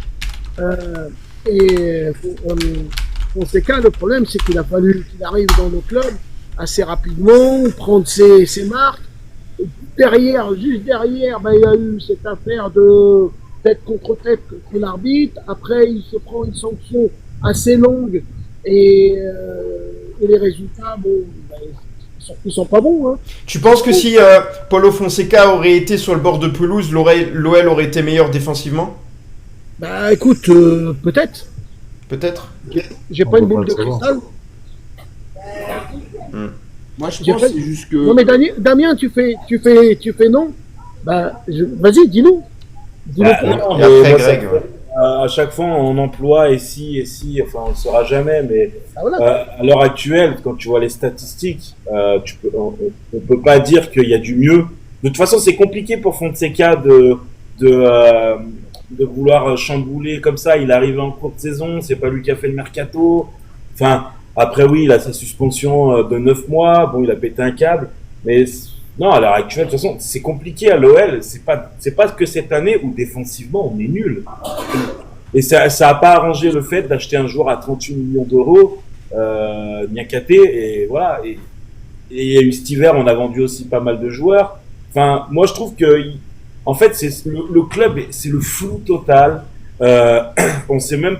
En fait, comme je dis à chaque fois, c'est impronosticable avec l'OL. Ça se trouve, on va gagner Monaco 4-0, et ça se trouve, contre Angers, on va perdre 2-0 chez nous. L'OL, c'est impronosticable. Tu peux mettre même Guardiola, ça va rien changer. Parce que, je sais pas, le club veut en ce moment, depuis pas mal d'années, qu'on soit inconstant. Je sais pas. On nous a marabouté, ou j'en sais rien. Franchement, j'ai même plus de mots sur ce Lyon. Greg, tu voulais ajouter quelque chose là-dessus? Non, mais c'est qu'en fait, si tu veux, on va être très clair, c'est qu'en fait, on est nul défensivement, et en fait, tu peux mettre Macron, j'en sais rien, sa femme, on sera toujours nul. Enfin, c'est même pas une question de l'entraîneur, c'est qu'on n'est pas bon, c'est tout, voilà. Et voilà, et Niakate, entre guillemets, je l'adore, hein, il est très sympa. Il a l'air d'aimer les supporters, d'aimer le club. Mais le problème, c'est qu'il n'a pas le niveau. Et en plus, on n'oublie pas qu'on a Lucas Perry derrière, qui est nommé au trophée UNFP parce qu'il fait une énorme saison. T'imagines? Heureusement qu'on nous, à l'OL, on a toujours eu de la chance d'avoir de très très bons gardiens tout le temps. Coupel, Lloris, Lopez, tu vois, la Perry. Là, par contre, pour ça, on est à part Vercoutre. Le reste. Hein? Mis à part Vercoutre, parce qu'on s'est quand même tapé lui, il était numéro 2, c'est comme Gordon ou quoi, mais en termes de numéro. Voilà. Il a été numéro 1 Vercoutre. Ah Ouais, bon mais c'était plus Oui, plus par défaut une qu'autre année. chose, quoi. Mais voilà. Une année. il a Mais été à numéro part un. Oui, oui. ça, ok. on a des très bons gardiens, mais défensivement, oui. Défensivement, il y a des soucis. Et encore, on a eu de la chance parce qu'on a trouvé un Mata qui s'est senti mieux en défense centrale. Parce que si tu mets Tchaletacher à Niakate, il n'y a même pas de qualif en Europa League, quoi. Hein, donc, c'était chaud. Les gars, Niakate, il faut dire quelque chose. Il y a une statistique, moi, qui. J'ai pas eu besoin de la lire pour m'en souvenir. Niakate, il me semble, fut un temps, on sait que c'est un grand défenseur par la taille. Il est costaud. Sur les corners, il est censé aussi avoir une certaine envergure. Alors, certes, on a encaissé des buts sur corner. Mais est-ce qu'il a déjà marqué un but du côté de l'Olympique Lyonnais? De la tête? Jamais, hein. Non. Bah, Je sais même pas s'il a marqué. Il a marqué c'est cette pas année grave. Non, je crois pas. Bah, à la limite, tu vois, à la limite, si t'es moyen défensivement, mais que t'arrives à apporter de temps en temps un petit but de la tête, tu vois, ça peut faire du bien. Mais là, c'est même pas le cas. Et par rapport au fait que le joueur, il est adorable, Niakate, il est adorable, soit avec les supporters, avec les joueurs et tout ça. Mais je suis désolé, moi, je suis plutôt le type de supporter qui préfère avoir des joueurs presque méchants, mais qui gagnent, tu vois. Mais après, Olivier, il y a un truc aussi, moi, qui me désespère, c'est que, bah, pareil, là, Niakate, c'est encore lui qui a envoyé au front envers les médias, parce que je pense que c'est le seul qui va dire un peu ce qu'il pense. Mais moi, ça m'énerve parce qu'on a l'impression qu'à chaque défaite, les joueurs disent on a compris, on est comme ci, comme ça. Et en fait, tu vas gagner le match d'après et derrière, tu vas retomber dans des travers. C'est ça qui est frustrant à Lyon, parce que on gagne, on explose Rennes, on fait un match magnifique, on se dit ça y est, il y a une cohésion, ça revient, on va sûrement faire quelque chose. Et non, on retombe dans nos travers. Alors même si contre Lens, oui, on n'a peut-être pas de chance. Il pleuvait, on a eu la possession, mais au final, on perd encore 3 points. Et c'est ça qui est frustrant cette année encore à l'OL. Et la dernière, c'était déjà comme ça. Et voilà, je sais pas. Franchement, moi, je sais plus quoi dire et quoi faire avec cet Olympique Lyonnais. Et pour rebondir rapidement, j'étais pas avec vous pour le débrief, mais moi, c'est le truc qui m'a marqué. Le but de Zahory, bon, il est magnifique. À quel but il vous fait penser qu'on a encaissé cette Je finale? sais ce que tu vas dire. Attends, je vais m'en souvenir. Je dirais Saint-Etienne. Moi, c'est pratiquement le même. Saint-Etienne. Non, c'est une frappe d'un Marseillais, Ro. Ah, Ro. Exactement, de Ro, Ah, on Ro. le laisse tout seul, et Cacré ce La jour-là. clim, la fameuse Alors, clim. ok, il passe sur le côté où on égalise grâce à Cherki, où là il s'est fait un peu tenser, où il prend le ballon, bah voilà, il fait un peu le show, tout ça. Et ben ce but-là, il me fait penser à celui de Ro, alors c'est pas pareil parce qu'il rentre côté gauche pour être au milieu, mais il me fait penser à ce but-là où on le laisse tout seul. Et donc, même Saint-Etienne. En plus, ce joueur-là, le fameux Marocain, juste avant, il lance une balle, je sais pas où elle va. Ah, il frappe n'importe comment et complètement dévissé. On voit l'entraîneur du bord style qui commence à faire des grands gestes en disant ouais, qu'est-ce que tu branles et tout. Et derrière, il te met un but venu de nulle part. Ouais. Et il arrive à toucher son ballon, il s'en met une ou deux fois. Il a 10 secondes presque pour la frapper, c'est une honte. Il s'est tellement préparé, les gars, à frapper que je me suis dit merde. Et au moment où il arme sa frappe, j'ai tourné ma tête en pensant qu'elle allait à côté. Et bah non, elle est bien allée au fond du filet. Sur Niakate qui mettait pas de but. On a le défenseur parisien qui monte assez souvent et qui met des coups de tête et bien souvent il arrive à en mettre. Mais c'est vrai que vous n'avez pas de défenseur qui peut vous donner 1 ou 2 buts. Si, après, juste une dernière chose, simplement, moi je veux bien, hein, mais il faut aussi tirer correctement les coups de pied arrêtés. Hein. Parce que sincèrement, contre Lens, Almada, je suis désolé, hein, mais c'est une catastrophe. Hein. Il lève pas un ballon, les coups francs c'est une catastrophe. Donc, mais est-ce que c'est régulier chez lui ou pas, Almada, les frapper comme ça? Est-ce que c'est régulier d'avoir aussi peu de qualité de centre? Moi non plus. Ryan Cherki, même sur les centres, était meilleur, non? Sur les coups de pied arrêtés sur les centres. Il me semble. Après, ce que vous oubliez aussi, ce que vous oubliez aussi, c'est la flotte qui est tombée, quoi. Oh, c'est pareil pour moi, je suis désolé, les gars. C'est vrai que moi, j'étais choqué, les gars. J'étais choqué là, quand je voyais à quel point il pleuvait. À aucun moment ça s'est arrêté. Je pensais que tous les 5 minutes, je dis oh, ça allait être la fin. Jamais. Les Lensois, ils ont pas joué avec des parapluies. Bah ouais, c'est pareil pour eux. Ouais, mais c'est là où moi j'ai évoqué que pour les attaques placées, construction, être précis, les appuis et tout ça, je dis ça joue aussi. Tu m'as dit c'est pour les Lensois pareil, oui, mais pour défendre et dégager les ballons, c'est plus facile Les que Lensois, pour ils attaquer sont dans cette dans le situation. nord avant la coupe. L'erreur qu'on a faite sur ce match, c'est qu'à la deuxième mi-temps, on devait tirer à 30-35 mètres.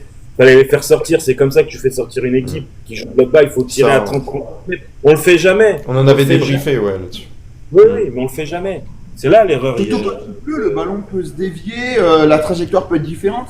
Greg, il a dit exactement la même chose que ce que j'ai dit la dernière fois, c'est que le ballon, s'il est dévié, ouais, il peut atterrir sur un autre joueur, il peut tromper le gardien. Ça fuse surtout pour le gardien. En plus, ils arrosent, même en temps normal, ils arrosent bien les pelouses avant match.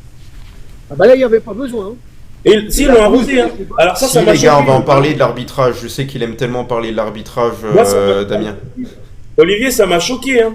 Parce que avant le match, la pluie commençait à tomber et avant le match, ils ont arrosé la pelouse. Ils arrosaient la pelouse. Ah, d'accord. Ouais. Pourquoi Oui. Ah, il pleuvait pas en début de match. Un petit peu, Juju, Non, ça il pleuvait commençait. pas en début de match. Non, mais si, ça commençait. Ouais. Bon les gars, on va continuer avec quelques actualités un peu plus secondaires et après on continuera avec l'Europe Arena et puis la libre antenne. Merci les gars, hein. Vous avez vu juste au-dessus de vous, vous avez atteint déjà les 11 000 likes. À chaque fois j'ai monté les likes et à chaque fois vous avez atteint la barre. J'essaie de tapoter un peu, ouais. Chapeau les gars, franchement. Voilà autre chose, donc on va parler de... Bah déjà... sur les 2 dernières journées de Ligue 1, ça va être un multiplex. Un multiplex, mais il me semble que tu pourras quand même voir où est Angers, par exemple, le dernier match de la Ligue 1 sur DAZN. En match séparé, on est d'accord? Je sais pas si vous avez croisé ça aussi. Et face à Monaco. Monaco, est-ce que c'était la même chose là le samedi? Il me semble, ouais, samedi 10 mai à 21h.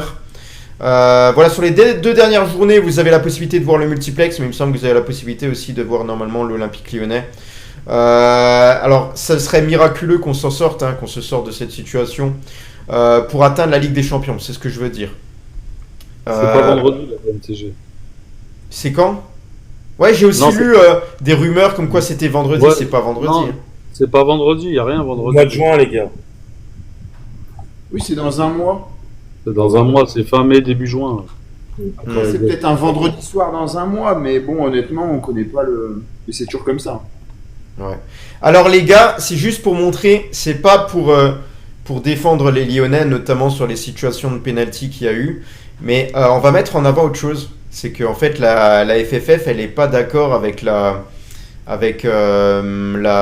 DTN, c'est ça, comme ça qu'on appelle ça, la DA, pardon. Ouais. Ils sont pas d'accord sur le fait, ils pensent que le penalty aurait pu être sifflé parce qu'ils ont dit le fait que le ballon ait d'abord touché la jambe avant d'entrer en contact avec le bras n'est pas un élément suffisant pour ne pas siffler penalty. D'ailleurs, la DA rappelle que ce critère ne figure pas dans les lois du jeu. Donc ça veut dire, moi j'en ai tellement entendu parler que je pensais que c'était dans les lois du jeu, mais en réalité c'est pas dans les lois du jeu. C'est ton pied, il dévie le ballon, que ça tape le bras, il n'y a pas forcément pas penalty du tout les gars, c'est une possibilité. Peut y avoir penalty quand même. Donc moi je savais pas, j'ai tellement entendu parler de ça que je me suis dit ah oui merde, mais ça a touché d'abord le pied et après le bras. Bah en fait non, ça fait pas partie des lois du jeu. Ouais, mais en plus, ce qui est bizarre là-dessus, Olivier, c'est qu'en fait, la règle des mains, elle change. Je crois qu'elle a changé encore en cours de saison. Ouais. Soit qu'on soit averti. Donc en fait, là, ils font ce qu'ils veulent. Hein. Et il y a même pas de. En fait, la FFF est même pas d'accord avec la direction de l'arbitrage là sur cette cette règle. Oui, il donne raison à l'arbitre. Deux communiqués différents. Ouais. C'est ça que je voulais mettre en avant. Oui, vous voulez ajouter quelque chose là-dessus? Non, j'ai dit c'est un sketch. Ouais. Sur l'OL féminin, les gars, l'OL féminin, Joe Montemuro, apparemment, il y aurait des rumeurs comme quoi il sera plus à l'Olympique Lyonnais la saison prochaine. Il partira en fin de saison et pourrait entraîner la sélection australienne féminine. Il y a des bonnes discussions, des bons contacts, mais l'information a été démentie ensuite par l'entraîneur lui-même. On ne sait pas si c'est la communication pour bien finir la saison. Ou pas, c'est notamment le média australien 7 News et l'équipe qui avait annoncé que Joe Montemurro devrait quitter l'Olympique Lyonnais en fin de saison. On sait qu'il est en contrat jusqu'en 2026. Alors que le championnat n'est pas encore terminé, donc il y a une possibilité de remporter les trophées, mais on sait qu'il a échoué dans la Ligue des Champions féminine et il a aussi échoué dans la Coupe de France, c'est ça? La Coupe de France, il me semble. Donc ça fait déjà 2 objectifs non atteints, même si ça peut arriver que même pour les plus grands clubs, tu as un objectif qui n'est pas forcément atteint. Et l'OL, soi-disant, aurait déjà dressé une shortlist d'entraîneurs. Voilà. Et l'entraîneur s'est exprimé auprès du Dauphiné. Il a dit: mon boulot est de finir au mieux possible les 3 matchs restants à disputer et de continuer au-delà. Il est trop tôt pour discuter de cela. Je suis très heureux à l'OL et j'espère pouvoir continuer. Oui, il y a des contacts, c'est un fait, mais je suis encore sous contrat et j'entends poursuivre ici. Donc moi, je pense qu'il se cherche une solution de secours au cas où s'il est écarté par la suite. Olivier, Ouais. juste pour compléter, moi, de ce que je sais, la shortlist, il y aurait notamment Jocelyn Prêcheur. Qui entraîne en Australie. Hein. Ah non, il entraîne où? Qui entraîne le London City. L'équipe de Michel Kang. Ouais. Voilà, et qui l'a fait remonter en London. Merci Christophe. Angleterre. Voilà, donc logiquement, ce serait lui qui entraîne donc l'équipe de London City qui, pareil, qu'il a fait une grosse saison et qu'il a fait monter en première division anglaise. Donc si Montemurro part, logiquement, ce serait lui, quoi. Et tu l'as évoqué, c'est bien, tu as fait une transition. Parce que les London City Lioness ont terminé première cette saison en 2e division et elles évolueront du coup l'année prochaine en Women's Super League. Voilà, il faut rappeler que Michel Kang, elle fonctionne aussi avec une multipropriété comme John Textor. Là, ils ont fait tout récemment, je sais pas si c'était hier ou aujourd'hui même, elles ont obtenu le point du match nul, elles ont fait 2-2 et pour la première fois de leur histoire, elles vont monter dans la première division. Et c'est bien Jocelyn Prêcheur, hein, le coach des Lyonnaises, je sais pas comment on les surnomme exactement, qui est à la tête de cette équipe, donc tu as bien fait de le rappeler. Et il y a également Saki Kumagai, hein, qui évolue là-bas. Ah, ça, je savais pas, mais ok, ouais. Ouais. Une ancienne lyonnaise. Ouais. Et alors le bilan de cette équipe, il n'y a pas eu beaucoup de matchs dans cette ligue, parce qu'il y a 13 victoires, 4 nuls et 3 défaites pour l'équipe là de Michel Kang. Voilà, donc et l'équipe qui sera reléguée en échange, c'est Crystal Palace.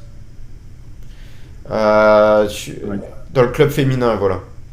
On va passer à l'Europe Arena de Damien Iniesta et Greg. S'il a envie de rajouter quelques informations, il peut également. Damien, tu nous as préparé quelques sujets. Salut Jojo.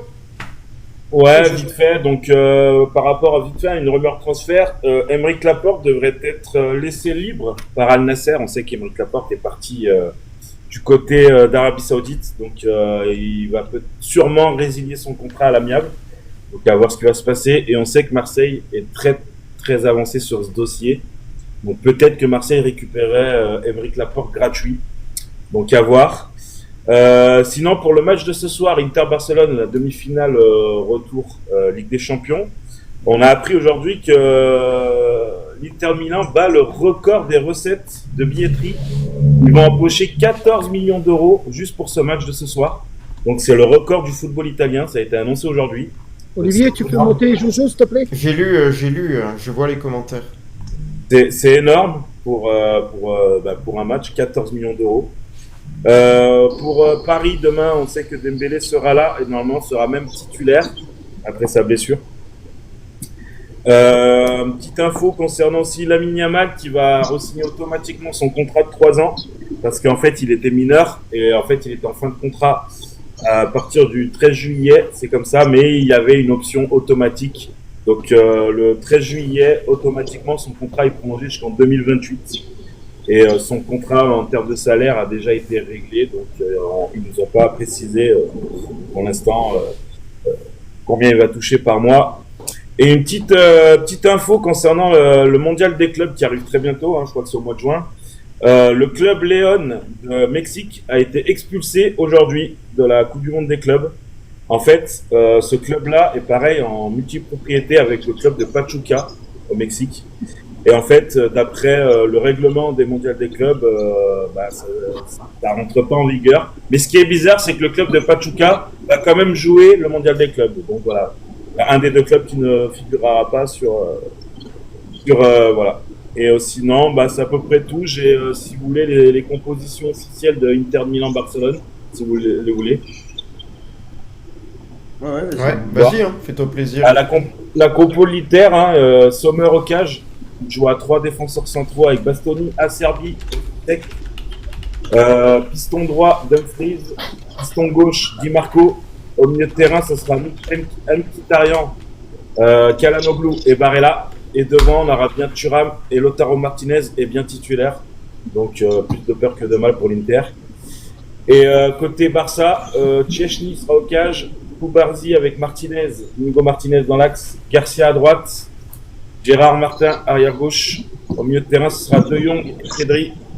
Et Dani Olmo au numéro 10. Et devant, on retrouvera Rafinha, Ferran Torres et Lamine Yamal.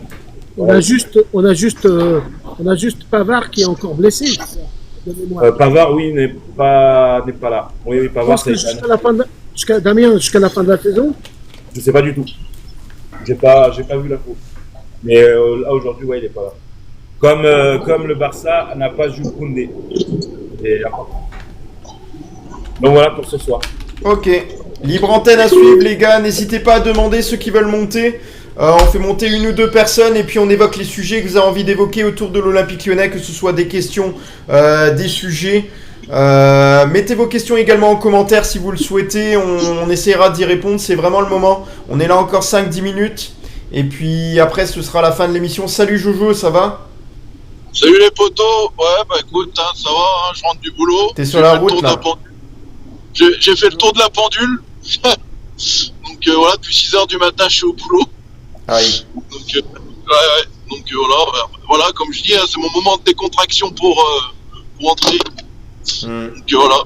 C'est bon, bien. Voilà. Je sais ce que vous allez parler, hein. Vous avez parlé de Testor, à mon avis, là ça pue le roussi. Ça pue ça pue le roussi. Après voilà, Arès, voilà, nous on le savait, Damien nous l'avait évoqué comme quoi que Arès allait reprendre Lyon. Donc déjà, malgré tout, c'est quand même une bonne chose. Il n'y a rien d'officiel. Ouais, il y a rien d'officiel. Il y a rien d'officiel, je suis d'accord. Mais si ça se fait, ça serait quand même une bonne chose. Parce que, alors certes, je vois qu'il y en a énormément de personnes qui se réjouissent de voir Lyon descendre en Ligue 2. Mais pour moi, les gars, je suis désolé, ça n'arrivera jamais. Parce que Lyon, ils ont une histoire quand même. Cette équipe, elle a une histoire. Pour moi, si Lyon descend en Ligue 2, ça sera le plus gros fiasco du championnat français. Et je peux vous jurer, s'il n'y a plus Lyon en Ligue 1, le championnat français sera méconnaissable. Parce qu'il n'y aura plus des Olympico, il n'y aura plus des derbies. Voilà. Derbies, déjà, moi. Oui, non, mais voilà, si. Voilà, il y aura au moins plus d'Olympico, il n'y aura plus des Paris Saint-Germain à Lyon. On se rappelle des Paris Saint-Germain à Lyon, quand même. Depuis quelques années, c'est toujours des gros matchs. Donc déjà, ça va perdre énormément d'influence au niveau des spectateurs aussi. Donc il faut voir aussi tout ça. Donc moi, j'ai mon point de vue. Moi, je vois pas mon club descendre en Ligue 2. Voilà, on verra par la suite. Comme disait Greg ce matin, laissons finir la saison et puis on verra après par la suite. Salut Lolo, comment va? Salut à tous. Salut. Bon, c'est vrai qu'on casse beaucoup de Textor, on a un peu raison, mais il faut pas oublier que l'année passée, il nous a sauvés aussi, hein, de la Ligue 2. Parce qu'il y a eu beaucoup de recrutements l'année passée, hein. Oui, mais on a été sauvés par l'année passée. Mais on aurait dû déjà être rétrogradé en Ligue 2. On l'avait. En fait, je pense qu'il mérite ce qui se passe maintenant, c'est-à-dire que l'année dernière, on l'a félicité par rapport à ce qu'il a fait, et il y a eu beaucoup de. On l'a beaucoup mis en avant, on l'a félicité comme il se doit, je pense quand même. Médiatiquement, il a pas eu que des mauvaises remarques hein, sur sa folle remontée, sur le fait qu'il a investi à l'Olympique Lyonnais. Voilà, on l'a félicité là-dessus. Cette année, là, on est sur un autre bilan, tu vois. C'est vrai que la vérité d'un jour n'est pas la vérité du lendemain. Ouais. Mais aussi, il faut pas oublier qu'il a repris le club avec un déficit. Hein. Je suis pas un pro Textor, attention, hein, mais il faut penser qu'il a repris le club avec un déficit. Hein. Ouais. En fait, c'est là-dessus où je Ouais. pense que son projet, peut-être, aurait pu être viable s'il avait pris un club qui n'était pas endetté. Voilà. Parce que je sais pas même comment tu réussis à convaincre. Pour moi, c'est aussi de l'amateurisme parce que on sait que c'est un Américain. Je veux pas donner une mauvaise image à un Américain. Je pense qu'il a beaucoup déblatéré sur ce qu'il veut faire de l'Olympique Lyonnais. Il a beaucoup fait de restaurants et compagnie avec Jean-Michel Aulas ou d'autres membres du conseil d'administration pour essayer d'influer un petit peu, prenez-moi, etc. Je pense que c'était pas uniquement le choix d'eux, c'est juste que son discours a aussi été entendu. Mais son discours, voilà, n'est pas en adéquation avec ce qui doit se passer à l'heure actuelle. Ah oui, mais c'est bien, c'est aussi un vrai Baratinor, ça c'est sûr. Hein. Jojo, du coup là t'en as parlé un petit peu de John Textor, on a parlé de l'avenir de l'Olympique Lyonnais, on a parlé des deux possibilités. Donc c'était soit John Textor, déjà il va essayer de convaincre des personnes autour de lui et des associés d'investir un peu plus dans la durée de côté de l'Olympique Lyonnais. Je sais pas, peut-être d'emprunter encore de l'argent, etc. Soit la deuxième possibilité, c'est que Arès pourrait reprendre le contrôle de l'Olympique Lyonnais et se séparer par la suite de John Textor. Dans ce cas, ce serait un petit peu une sorte de banqueroute pour John Textor. Pour toi, je pense que je connais déjà la réponse, mais quelle est la solution la plus envisageable et quelle serait la meilleure pour l'Olympique Lyonnais à court terme? S'il capte bien. Franchement, le mieux, moi, si, là, c'est mieux, là, je pense, c'est mieux. Ouais. C'est bon, là, vous m'entendez? Ouais, c'est Ouais. bon. Ouais. Pour moi, faudrait que, pour moi, la meilleure chose, là, j'ai vu la connerie, là, qui On demandait entend à mal, Michel ouais. Kang et tout. Moi, je peux vous jurer que sa réponse, elle va être, je peux vous jurer que sa réponse, ça va être négative à Michel Kang. Mais pour moi, ça va être la meilleure chose, c'est Arès. C'est Arès, les gars. Parce qu'au moins Arès, ils vont renflouer les caisses. Les finances, ça va redevenir au vert. Alors certes, Arès, il gère pas le club, mais au moins, voilà, ça va nous empêcher quand même de descendre en Ligue 2 malgré tout. Donc, ouais, faut voir ça. Pour moi, c'est la seule bonne chose qui peut arriver. Moi, je vois en aucun cas que Michel Kang ou l'autre là, je sais plus le nom, accepte pour investir dans l'Olympique Lyonnais. Non, c'est peut-être. Mais voilà, j'avais une idée, comme Olive vient de le remettre en commentaire là en bas. Ouais, avec le nombre de supporters qu'on est dans le monde. Dans le monde, je pense, en dehors des réseaux sociaux, il doit y en avoir 6 millions. Ouais, déjà, Ouais, non. on met 10 Moi, balles comme- chacun dans une cagnotte. Non, Mais merci. Damien n'était pas d'accord. Pour quelle raison, Damien? Tu peux le dire, tu l'as déjà dit hier.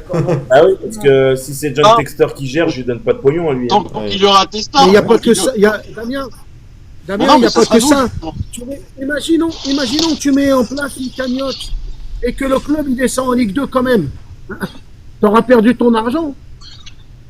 Là, aujourd'hui, le problème qui se passe, c'est qu'on ne sait pas encore qu'est-ce que va décider la DNCG. Est-ce que la DNCG elle n'a pas le déjà problème- pris, n'a pas déjà pris dans son idée de dire bon ben voilà, peut-être que la DNCG elle sait qu'elle va faire de Lyon ou peut-être pas. Mais maintenant, je pense qu'il faut attendre la fin. Déjà, essayer de gagner les 2 matchs pour finir bien la saison.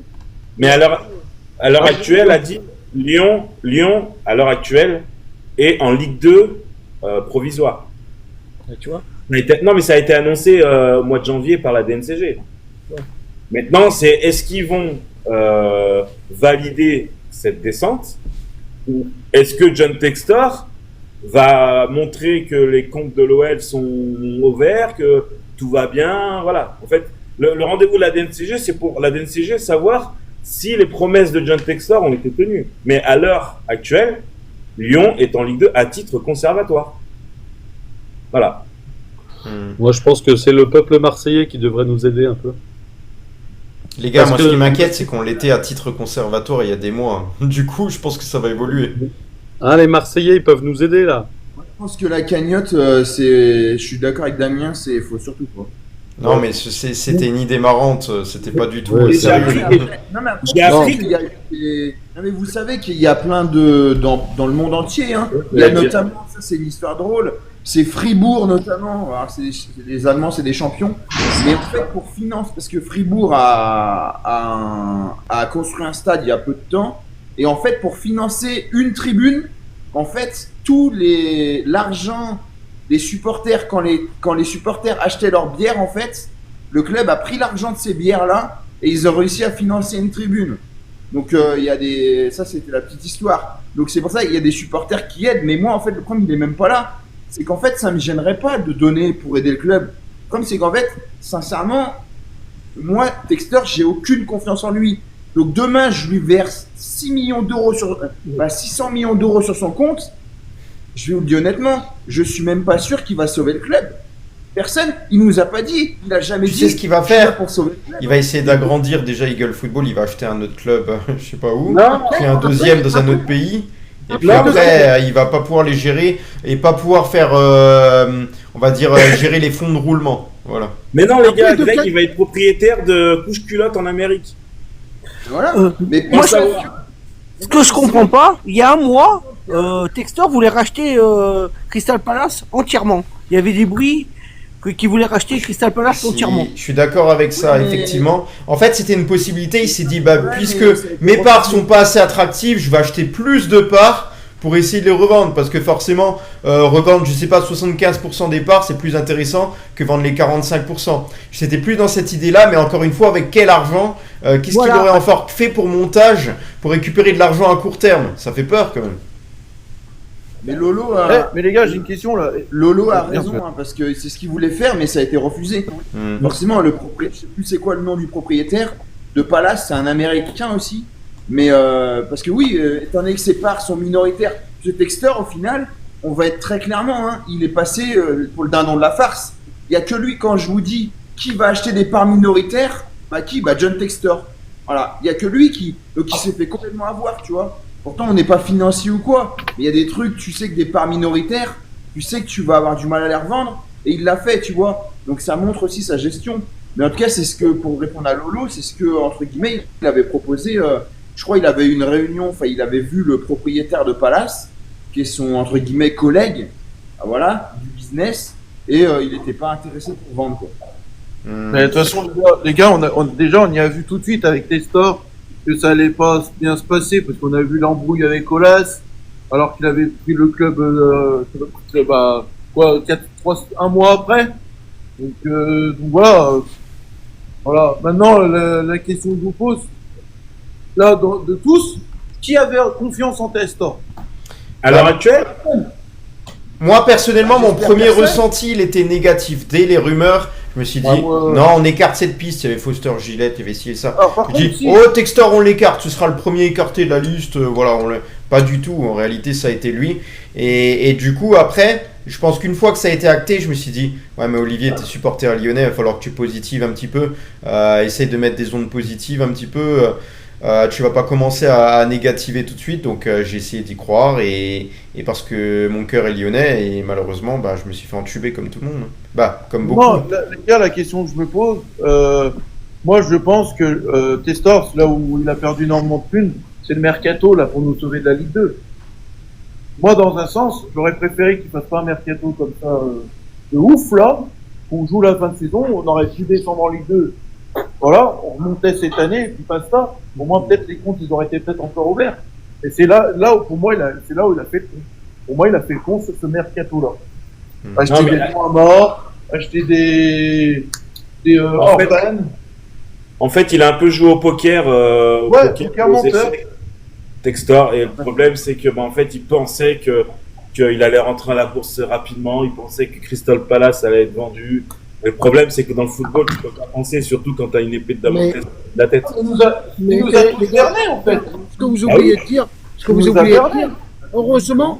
heureusement qu'il n'est pas rentré en bourse quand le président américain a commencé à mettre des taxes de partout, où la bourse elle s'est cassée la gueule à une puissance et J'ai peur qu'ils vendent tous les joueurs et qu'on parte avec des joueurs, vraiment des joueurs de basse classe. Hein. C'est possible. Mais c'est oui, c'est possible. Maintenant, les gars, la question, est-ce que Testor, vous pensez qu'il peut nous faire, je sais pas, nous faire taire et que le jour de la DNCG, il nous sort un chèque pour sauver le club? Vous y croyez ça ou pas? Non. Là, j'aime poser des questions. Je ne vois pas pourquoi il dirait rien.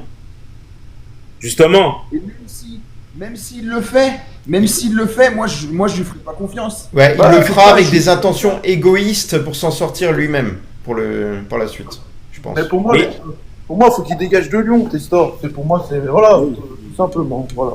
Terminé. Et les gars, faut pas oublier un truc là. Qu'est-ce qu'on fait là? On n'arrête pas de parler. On dit que du mal sur John Textor. Vous imaginez tout le public lyonnais là qui est contre John Textor. L'image qu'on donne de notre club, ça veut dire que finalement, là dans le stade, il y a personne qui croit à son projet. Pour le moment, John Textor est en place, normal. Généralement, ce qui peut annoncer la fin aussi, c'est qu'il y a plus personne derrière lui. Bah là, je pense qu'à l'heure actuelle, après, moi, je pense qu'il faut attendre. Hein. Faut pas, parce qu'on entend tout et n'importe quoi. Il faut attendre. Il faut calmer le jeu parce que là, ça part vraiment en live. Hein. Jusqu'à présent, dans les médias, je les ai pas vus non plus dire des choses, inventer des choses ou dire des choses. Là, c'était assez réaliste et assez adapté à la situation, on va dire, les propos. C'était pas, même s'il y a certains journaux comme, je vais pas citer les noms, qui direct parlent de rétrogradation définitive à l'heure actuelle, alors que rien n'est acté, de choses exagérées, voilà. Mais ça, j'y crois pas trop, mais franchement, les médias de plus de confiance, ça va, leur avis sont quand même honnêtes. Lolo, pour te répondre vite fait à dire oui, il faut pas s'inquiéter. Si, en fait, à l'heure actuelle, t'es obligé de t'inquiéter. T'es à un mois de la DNCG. On aurait été en janvier, je t'aurais dit oui, laisse-moi encore le temps. Mais à l'heure actuelle, l'Olympique Lyonnais n'a plus le temps. On n'a plus le temps. Et si les comptes de l'OL seraient au vert, ça se saurait déjà. Mais moi, je vais vous dire une chose. Je suis sûr qu'on va pas descendre parce que la Ligue 1, elle est déjà pas attractive.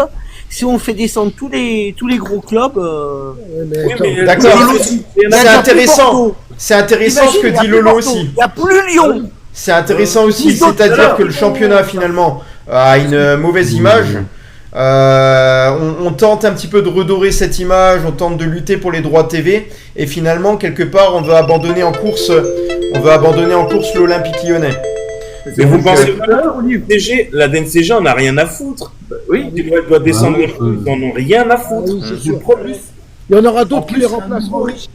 Non mais attends, il y a quoi? Mais c'est pas si bête, c'est pas bête non plus ce qu'il a dit. Il y a quoi comme club qui peut remplacer? Il restera plus que il y a que Marseille, PSG. Apparemment, la priorité, si Lyon descendait en Ligue 2, ça serait le barragiste qui serait sauvé. C'est le règlement qui dit ça, apparemment. Ça veut dire que c'est Saint-Etienne. Non, le Havre. Non. Pour l'instant, c'est pas le barragiste Saint-Etienne. Le Havre. Oui, mais le Havre, il va mal aussi. Hein. Ils ont des problèmes au Havre. Hein. Oui, il y a le Havre, il y a Reims, il y a Angers, il y en a plein. Comme on a dit, tous les clubs, les plus petits clubs qui ont des problèmes. Hein. Ils peuvent Nantes, Reims, Montpellier. Et qui risquent pire comme sanction encore, Greg. Je sais plus qui c'est qui l'a évoqué là parmi vous. Il y a des clubs qui risquent même de descendre plus que d'une division s'ils n'arrivent pas à s'en sortir non plus économiquement. Il y a l'Olympique Lyonnais, mais il y a d'autres clubs encore. Les gars, il y a un truc, moi ça me fait rire. Caillot, là, le président de Reims, il doit énormément de thunes aussi. Alors, dans la thune, on se demandera c'est qui lui a donné. On verra. Parce que la Ligue veut monter sa chaîne.